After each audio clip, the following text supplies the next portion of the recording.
الحمد لله رب العالمين والصلاة والسلام على سيد الأنبياء والمرسلين وعلى آله وأصحابه أجمعين أما بعد فأعوذ بالله من الشيطان الرجيم بسم الله الرحمن الرحيم قال الله تبارك وتعالى في القرآن العظيم إنا نحن نزلنا الذكر وإنا له لحافظون صدق اللہ العظیم۔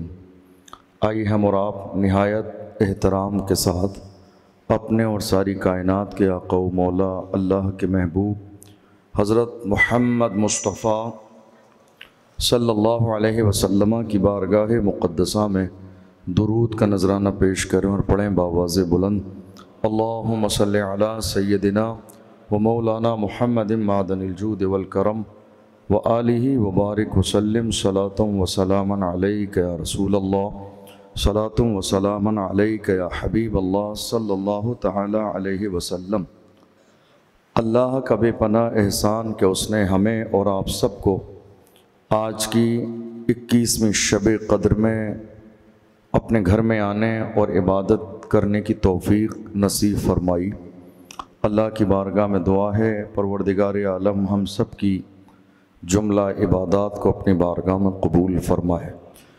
بخاری شریف بہت عظیم کتاب ہے اور یہ ایسی کتاب ہے امت کے اندر کوئی بھی مکتب فکر کا بندہ ہو، ٹھیک ہے، بہت سارے مسائل میں اختلاف ہے، لیکن بخاری شریف ایسی معتبر کتاب ہے جس کو کوئی بھی منع نہیں کرتا ہے، انکار نہیں کرتا ہے، بلکہ جہاں بخاری کا حوالہ آ جاتا ہے تو لوگ بڑی خوشی کے ساتھ قبول کر لیتے ہیں اور یقین کر لیتے ہیں۔ اور بخاری شریف کی یہ شان ہے کیوں؟ چونکہ امام بخاری نے اپنی پوری زندگی کی تمام تر کوششیں اور محنت اور محبت، جہد مسلسل تمام چیزیں لگا دیں بخاری شریف کو جمع کرنے میں، حتیٰ کہ یہ جو بخاری شریف کے اندر حدیثیں موجود ہیں یہ وہ حدیثیں ہیں جن کے صحیح ہونے کی تصدیق خود رسول اللہ نے کی ہے۔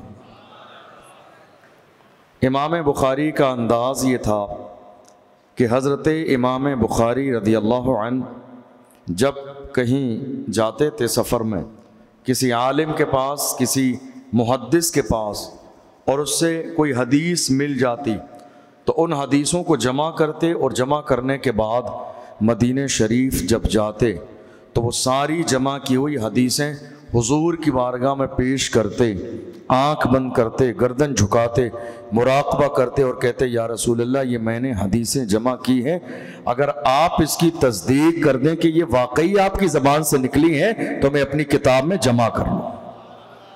اور جب اللہ کے رسول صلی اللہ علیہ وسلم اس کی تصدیق کر دیتے تو اللہ کے محبوب صلی اللہ علیہ وسلم کی تصدیق کے بعد امام بخاری ان حدیثوں کو کتاب کے اندر جمع فرما لیتے۔ تو جس کی حدیثوں کی تصدیق خود اللہ کے رسول نے فرمائی ہو اس کی شان ہی الگ ہے۔ امت میں اس وقت کا سب سے بڑا فتنہ جانتے ہیں آپ کیا ہے؟ امت میں اس وقت کا سب سے بڑا فتنہ یہ ہے کہ قرآن عظیم پر حملہ کیا جا رہا ہے اور یہ دنیا کو جتانے کی کوشش کی جا رہی ہے کہ یہ قرآن اللہ کی کتاب نہیں ہے، یہ دین اللہ کا بھیجا ہوا دین نہیں ہے، بلکہ معاذ اللہ یہ محمد کی وچار دھارا ہے۔ سمجھ رہے ہیں آپ؟ ابھی چند دن پہلے ہمارے شہر میں بھی پرچے بانٹے گئے تھے، آپ میں سے بہت سارے لوگوں کے ہاتھ میں، اور وہی جملہ تھا۔ سب سے بڑا فتنہ موجودہ دور کا یہ ہے کہ قرآن عظیم کے حوالے سے لوگوں کو شک میں ڈالا جا رہا ہے تاکہ ہمارا ایمان قرآن پر کمزور ہو جائے۔ کتنے لوگوں نے کہا کہ قرآن دنیا کی بڑی بڑی عظیم کتابیں تبدیل ہو گئیں، آج ان کے صحیح نسخے موجود نہیں ہیں۔ جس زمانے میں سوشل میڈیا کا دور نہ ہو، فلائٹ کا دور نہ ہو، تو مکے مدینے سے پوری دنیا میں قرآن صحیح کیسے پہنچ سکتا ہے، کیسے محفوظ کیا جا سکتا ہے؟ اس طرح کی واہیات باتیں کر کے قرآن کے حوالے سے ہمارے ایمان و عقیدے کو خراب کرنے کی کوشش کی جا رہی ہے۔ مگر اللہ کی عزت کی قسم، قرآن کی شان یہ ہے، نازل بھی خدا نے کیا ہے اور حفاظت کی ذمہ داری بھی میرے رب نے لے لی ہے۔ فرمایا میرے محبوب، ہم نے اور کتابیں نازل تو کی تھی مگر ان کی حفاظت کی ذمہ داری نہیں لی تھی۔ یہ تنہا قرآن ایسی کتاب ہے جس کو ہم نے نازل بھی کیا ہے اور اس کی حفاظت کی ذمہ داری بھی لی ہے۔ اللہ کے رسول صلی اللہ علیہ وسلم پر جب قرآن نازل ہوا تو آپ جانتے ہیں اب دور یہ ہوا کہ اسلام کے دشمنوں نے یہ کہنا شروع کر دیا کہ یہ محمد کا کلام ہے، میرے نبی کی زبان عربی ہے، اور مکے والوں کی زبان بولیں گے میرے ساتھ، ان کی زبان بھی عربی ہے، یہ سب خاندان کے لوگ ہیں، رشتہ دار ہیں، لیکن انہوں نے انکار کر دیا کہ نہ، یہ اللہ کی طرف سے نازل نہیں ہوا ہے بلکہ محمد نے گڑھ لیا ہے۔ عرب والوں کی ایک بات میں آپ کو بتاؤں، عرب کے لوگ ذہن والے اتنے تھے کہ جب بیٹھ جاتے تھے شعر و شاعری کرنے پر تو ایک دفعہ بیٹھ کر عربی میں ہزاروں شعر تیار کر لیتے تھے، اور وہاں لکھنا کسی چیز کو یاد کرنے کے لیے، ہم کاپی میں لکھتے ہیں نا کہ ہمیں یہ چیز یاد ہو جائے، عرب میں یہ عیب شمار ہوتا تھا کہ اس کا ذہن کمزور ہے، اس نے لکھا ہے یاد کرنے کے لیے، اتنے ذہین لوگ تھے وہ۔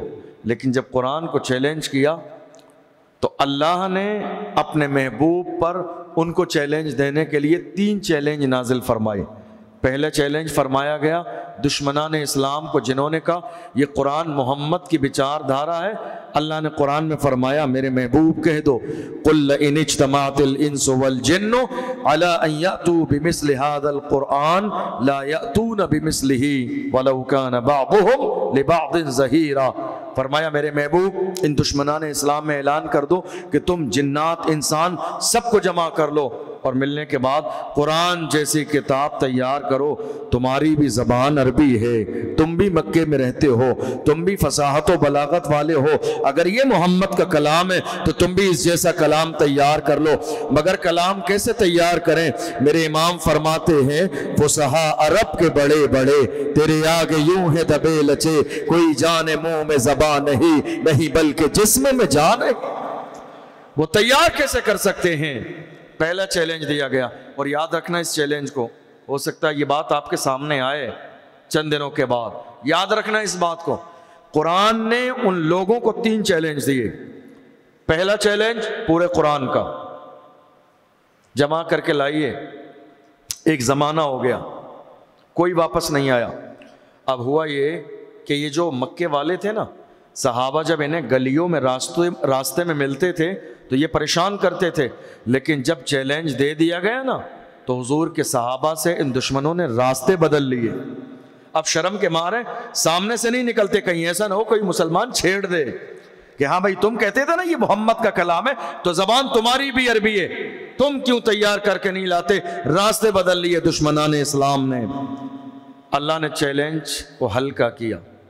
پھر ایک بار چیلنج اور کیا، اچھا ہو سکتا ہے کہ قرآن تمہیں بہت بڑا لگ رہا ہو کہ صاحب اتنا بڑا کیسے تیار کریں؟ فرمایا ام یقولون افتراہ قل فأتوا بعشر سور مثلی، پورا قرآن نہیں لا سکتے، جاؤ تمہیں چھوٹ دی ہے قرآن کی 10 سورتوں کی طرح سورتیں بنا کے لے آؤ، 10 سورتوں کی طرح۔ عاجز آ گئے، ایک زمانہ گزر گیا، اس کے بعد نہیں لا سکے۔ اللہ نے ان کی اوقات دنیا کے سامنے اور ظاہر کی، فرمایا وَإِن كُنتُمْ فِي رَيْبٍ مِّمَّا نَزَّلْنَا عَلَىٰ عَبْدِنَا فَأْتُوا بِسُورَةٍ مِّن مِّثْلِهِ، اگر تم چاہو تو سب سے ہلکا چیلنج قرآن کی سب سے چھوٹی سورت کی طرح ایک سورت لے کر آ جاؤ۔ إِنَّا أَعْطَيْنَاكَ الْكَوْثَرَ فَصَلِّ لِرَبِّكَ وَانْحَرْ إِنَّ شَانِئَكَ هُوَ الْأَبْتَرُ، قرآن کی ایک سب سے چھوٹی سورت کی طرح سورت لے کر آ جاؤ، اس زمانے کا حال یہ تھا کہ جب کوئی کسی کو چیلنج دینا چاہتا تھا تو وہ چیلنج لکھ کر چمڑے پر، کھال پر، پتوں پر لکھ کر خانہ کعبہ کی دیوار سے لگاتا تھا۔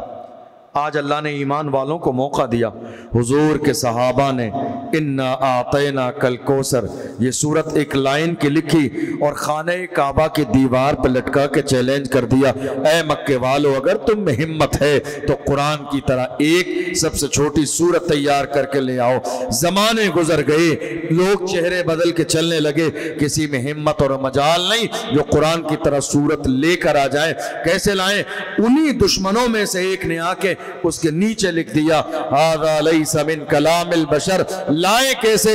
یہ بشر کا نہیں، خالق بشر کا کلام ہے۔ اس طرح لائیں کیسے؟ یہ بشر کا نہیں، بشر کو پیدا کرنے والے خالق بشر کا کلام ہے، یہ میرے رب کا کلام ہے۔ دنیا کیسے اس کی مثال لا سکتی ہے؟ اللہ نے اپنے محبوب صلی اللہ علیہ وسلم پر قرآن کو نازل فرمایا، اور کب نازل فرمایا؟ انا انزلناہ فی لیلۃ ہم نے قرآن کو لیلۃ الشب قدر میں نازل فرمایا۔ شب قدر کیا ہے؟ فرمایا لیلۃ القدر خیر من الف شہر، یہ ایک رات 1000 مہینوں سے افضل ہے۔